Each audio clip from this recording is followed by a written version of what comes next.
You are listening to the AI World Podcast, your trusted source for the latest innovations, insights, and trends in artificial intelligence, blockchain, fintech, and decentralized technologies.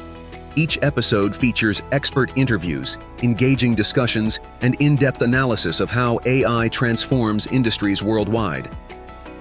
Stay ahead of the curve with the latest articles and exclusive reports from the AI World Journal, covering everything from emerging technologies to industry breakthroughs. For more news, global events, and access to AI World Society circle gatherings, visit us at aiworld.tv. Don't forget to subscribe to stay informed, stay connected, and be part of the AI revolution with AI World Lounge. Thank you for listening. Welcome to the Deep Dive. And before we even start, I want you to do something for a second. Oh boy. No, seriously. I want you to completely forget all the hype you've heard about AI over the last few years. Right. Just toss it out. Yeah, forget the magical software, forget the, conversational chatbots writing poems for you, and definitely forget the endless theoretical debates about algorithms. Because today we are leaving the cloud. Exactly. We are venturing into the gritty, heavy, and incredibly hot physical reality of the intelligence era. Which is such a necessary shift in perspective. I mean, It totally is. we spend so much time marveling at the clean, instant outputs on our screens that we completely ignore the massive industrial-scale physical infrastructure that actually makes those outputs happen. The concrete, the steel, the power grids. Yeah, the heavy stuff. Yeah. Because that physical reality is exactly where the next massive wave of wealth and technological dominance is being decided right now. So to guide us through this, we're looking at a really fascinating dispatch from the AI World Journal. It's dated March 1, 2026, written by Sydney Armani. Senior editor over there. Right. And she covers a highly anticipated panel from the legendary Las Vegas Money Show, which, if you aren't familiar with it, the Money Show has a 40-plus year legacy. Yeah, it's an institution. It brings together top strategists, institutional investors, capital allocators. They are interested in science fiction, right? They are interested in market realities. Follow the money. Exactly. So when a room like that starts sounding the alarm on a major structural market shift, it really pays to listen. And that panel, it was titled Forecast 2026. Invest smarter, trade wiser. The consensus they reached was just incredibly clarifying. And that's our mission for today's deep dive. We're going to walk you through that exact roadmap from the panel. Showing how AI transitioned from this neat digital experiment into literally the most critical, resource-intensive physical infrastructure of our time. Okay, let's unpack this. Because Armani makes a really sharp point right out of the gate. That whole global awakening triggered by ChatGPT a few years ago. It was just the surface. Right, it was just the experimental phase. And we are now officially in what the panel calls the deployment stage. Armani actually compares it directly to the internet boom of the 90s. Which makes perfect sense. We've moved past the novelty of, dial-up and basic websites. Now we're treating AI as pure structural infrastructure. It's being embedded everywhere. Enterprise product lines, financial models, industrial automation. And that transition is creating a massive fracture in the business world, isn't it? Oh, absolutely. Armani introduces this concept from the panel called the magnificent divergence. A magnificent divergence. I love that term. It's great. It's essentially this growing chasm between two distinct types of companies. On one side, you have AI-native companies moving at an exponential pace. Because their whole foundation is built on this new compute paradigm. Exactly. And on the other side, you have the legacy firms, the old guard. The ones moving linearly. Linearly, or in some cases, completely stagnating because they're just trying to bolt AI onto outdated operational models. Okay, I want to push on that for a second. Is this just some abstract long-term business theory? Because stagnating sounds like a slow death. No, it's not slow at all. Yeah. Armani notes from conversations with executives at the event that there's a very specific, highly aggressive timeline at play here. How aggressive? We are talking about a 24 to 36-month window. Wow. Yeah. Executives are actively planning to completely redesign their workflows around AI agents and automation within that specific time frame. So they aren't just tweaking marketing or throwing a chatbot on a website. No, they are tearing down their fundamental operational models. They need higher margins, faster product cycles, significantly leaner operations. Because if a legacy company takes 5 years to do what a native company does in 2... They won't survive the divergence. Exactly. It's adapt or die. Tearing down a profitable legacy system is incredibly risky, but not doing it is apparently fatal. And Armani points out that even the old tech giants, companies like Google with vast ecosystems, they can't just rest on their past software dominance anymore. They really can't. So how do these massive old guard companies actually survive this? If we connect this to the bigger picture, the consensus in Vegas outlined a very specific 3-part blueprint for them. Okay, lay it out. First, they have to own platforms and data at scale. Data is the raw material. If you don't have an ecosystem capturing it continuously, your models degrade. And you just can't compete, right? Second, they have to harness AI, not just as a feature, but as strategic infrastructure. It has to dictate how the business operates from the ground up. Okay, and the third part? This is where the conversation takes a hard turn. They must break through the physical and economic constraints of compute. Break through the physical constraints. Yeah. I mean, that phrase alone completely changes how we should be thinking about this. It's a total paradigm shift. It's not about hiring better software engineers to write cleaner code anymore. It's about the hard limits of the physical world. Exactly. The limiting factor for scaling intelligence isn't human ingenuity anymore. It's hardware. It's power generation. Yeah. It's literally the laws of thermodynamics. Here's where it gets really interesting. Because to solve this, the industry is moving toward an entirely new class of hardware. Right, the AGI chips. Yeah. Armani discusses the rapid rise of these AGI chips. And these aren't your standard processors. They are purpose-built silicon designed specifically for artificial general intelligence. But help me understand the leap here. Why couldn't we just keep building bigger versions of the GPUs we already have? It really comes down to what the chip is actually doing at a microscopic level. Traditional GPUs powered the initial boom, right? But they were originally optimized for parallel workloads, doing millions of relatively simple calculations at exactly the same time. Which is great for early AI. Totally.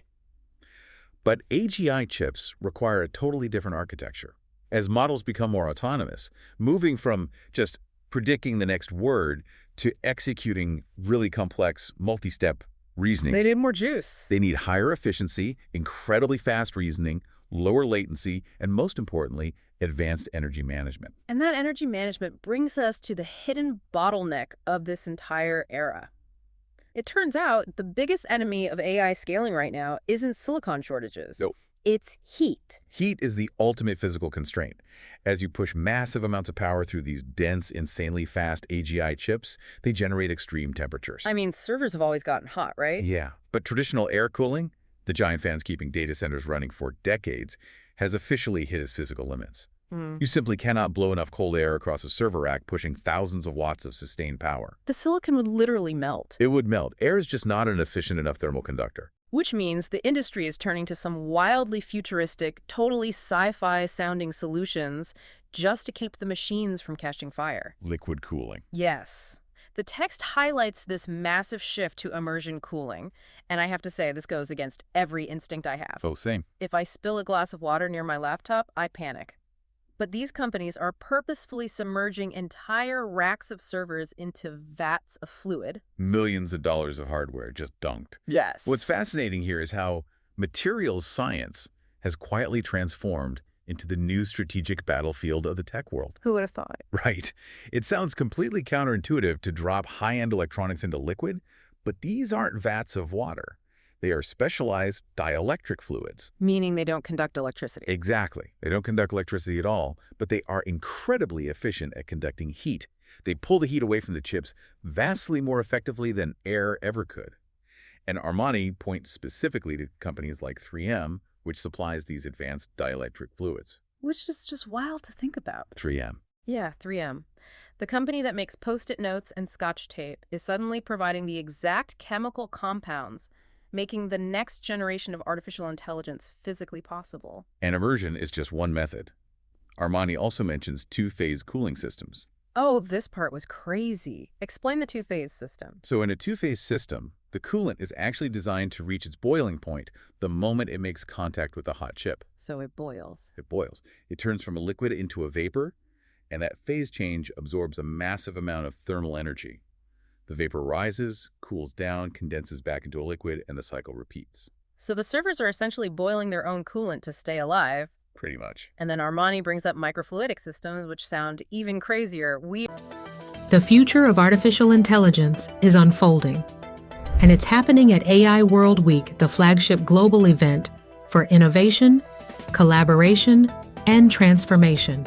This flagship global AI event is designed to connect visionary leaders, trailblazing entrepreneurs, and influential thinkers to explore the endless possibilities of AI. Experience groundbreaking technology that redefines industries and inspires progress. Join thought-provoking discussions on ethical AI, digital equity, and the transformative role of technology in our world. Build meaningful connections that catalyze innovation and drive impact. AI World Week is powered by AI World Society, a global movement dedicated to advancing AI responsibly and ensuring it serves humanity. Together, we're shaping a smarter, more inclusive, and equitable future. Continue your journey beyond the event with the AI World Journal, offering expert insights, in-depth analysis, and the latest trends shaping the AI landscape. This is your opportunity to lead, to innovate, and to transform the world with AI. AI World Week. We invite you to join us and embrace the AI revolution. We are talking about microscopic plumbing built directly into the silicon itself. Pumping coolant to within microns of the hottest regions on the chip. It's literally giving the processor a vascular system. That is incredible. It's no longer just about who can design the smartest algorithm. It's about who can invent the mechanical engineering and chemical compounds to cool that algorithm down. I want to tie this directly back to you listening to this right now. Think about this. Every single time you type a prompt into an advanced AI or ask an agent to summarize a long PDF, You're generating heat. you are generating extreme physical heat in a data center somewhere in the world. And understanding how that heat is managed is the ultimate shortcut to understanding the future of tech. It's not just happening in the cloud, it's happening in vats of boiling fluid. It completely bridges the gap between the digital action and the physical consequence. Heat used to just be an engineering afterthought, a nuisance for facility managers. Right. Now, as the Money Show panel made explicitly clear, thermal management is a core competitive edge. If you can cool your servers more efficiently, you can pack more compute into a smaller space. You can run larger models faster. And you can do it more profitably than the other guy. So what does this all mean for the broader market? If you're looking at this landscape, this massive shift toward infrastructure, AGI chips, dielectric fluids, how do the strategists in Vegas say you actually play the next wave? Armani outlined a very clear four-part investment playbook from the panel. Okay. Strategy number one is infrastructure first, meaning you look at the backbone of the entire system: chips, cloud providers, energy grids, and thermal management companies. Because historically, the foundational layer benefits the earliest and most consistently. It's the classic gold rush mentality. Don't mine for the gold yourself. Sell the picks, the shovels, and the coolant for the shovels. Exactly. Yeah. Now, strategy number two is platform dominance. Yeah. This involves companies that aren't just selling a piece of software, but are embedding AI deep into enterprise ecosystems. Creating sticky subscription models. Right. It's about controlling the interface businesses rely on daily. If your AI platform becomes the operating system for a hospital network, that dominance is incredibly hard to unseat. And how does that differ from the third strategy? Which is vertical AI, right? Yeah, vertical AI. So platform dominance is broad. Think Microsoft or Google providing general tools. Vertical AI is hyper-focused. Just stuff. Highly specialized solutions tailored to specific high-value industries. Fintech algorithms instantly assessing credit risk using thousands of variables. Or legal AI reviewing 50 years of case law in seconds. They solve very specific, very expensive problems. And they can generate outsized returns because they become completely indispensable to those niche sectors. Okay, that makes total sense. And the fourth strategy? Strategy number 4 is basically a warning. Don't chase, position. The biggest mistake people make in a boom cycle is chasing momentum and hype. Buying a stock just because it says AI in the press release. Exactly. Smart capital allocation means positioning for where the long-term value accrues. And that's in the companies mastering the full physical stack and creating undeniable operational value. And we can actually see this turbulence, this painful shift from software hype to physical reality playing out right now in the market data Armani provides. The news ticker in the dispatch. Yeah, the ticker. For example, NVIDIA reported record better than expected fourth quarter earnings. But Wall Street's response was actually sour. The stock dipped like 5% right after the announcement. Which is highly indicative of a market trying to price in the complex physical realities we're talking about. An incredible earnings report isn't enough if institutional investors are looking ahead and worrying about broader bottlenecks. They're asking, where is the power coming from? How much will it cost to cool these new chips? The market is reacting to the friction of massive deployment costs. Meanwhile, the real money is quietly flowing into heady infrastructure.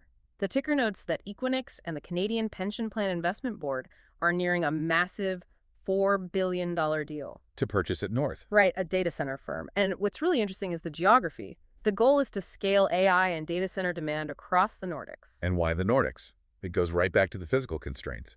Data centers need massive amounts of cheap power and incredibly efficient cooling. And the Nordics have abundant renewable energy, geothermal, hydroelectric, and naturally freezing climates, which drastically reduces the cost of keeping servers cool. $4 billion moving into concrete, steel, and power connections in a frozen climate.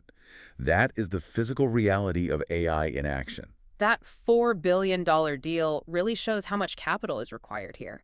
And when the capital gets that massive, you outgrow the corporate world. You really do. It's no longer Google versus Microsoft. It becomes a matter of state. Which Armani points out brings us to a massive theme from Vegas. Sovereign AI. Sovereign AI is the realization that this is no longer just a tech story. It's a macroeconomic and geopolitical necessity. Nations have realized that relying entirely on foreign corporate infrastructure is an unacceptable security risk. If a supply chain breaks or a foreign corporation changes its terms of service, a nation's entire intelligence grid could just halt. So countries are racing to build their own independent, domestic AI ecosystems. Funding their own silicon fabs, securing domestic power grids. Still building sovereign data centers. And Armani gives a perfect example of this global race in the ticker. Hyundai is driving South Korea's $6.3 billion AI push. Massive. They are building a sovereign data center on the western coastal region that will house 50,000 GPUs. That is an entire nation mobilizing billions in capital and heavy industry to ensure they aren't left behind. It shows how deeply intertwined AI infrastructure has become with national independence. When a technology dictates economic efficiency, scientific discovery, and military strategy. Owning the physical infrastructure is a matter of absolute state security. It truly is. And Armani's ticker actually gives us a really stark look at how this plays out in real-time geopolitics. In the same news cycle, you see reports that the Trump administration ordered U.S. agencies to stop using Anthropic's technology over AI safety concerns. Right. But then, concurrently, there are reports of U.S. strikes in the Middle East actively utilizing Anthropic's tech just hours after that ban was announced. It's a staggering paradox. It is. And look, regardless of where you stand politically on either of those actions, we are looking at this purely objectively. It proves that AI has completely broken out of the Silicon Valley sandbox. It is active infrastructure in national security, internal government regulation, and real-world warfare. It's the ultimate validation of the Vegas panel's thesis. AI is shaping global strategy.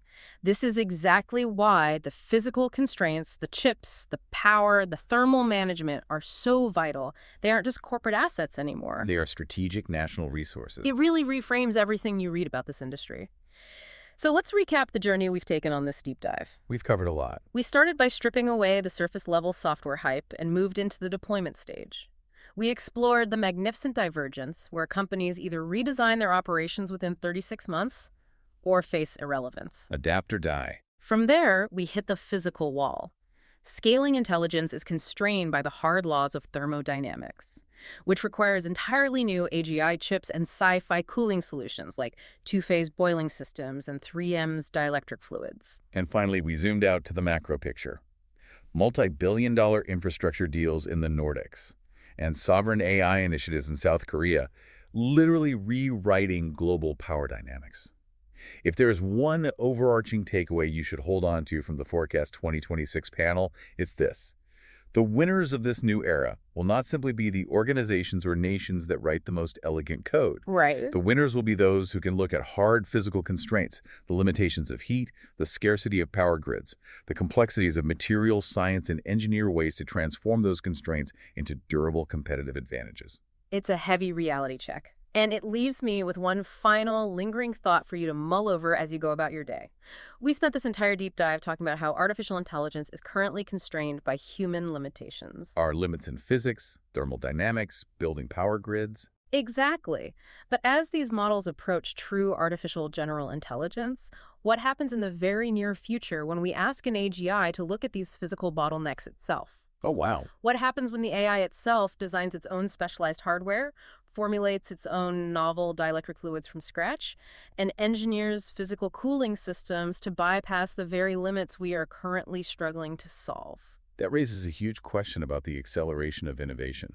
What does the timeline look like when the tool itself begins to optimize its own physical existence in the real world? It's something to keep your eye on as all this concrete and steel continues to be built out around us. Thank you for joining us on this deep dive. And remember to keep questioning the massive physical realities hiding just behind the digital world you interact with every single day. Catch you next time.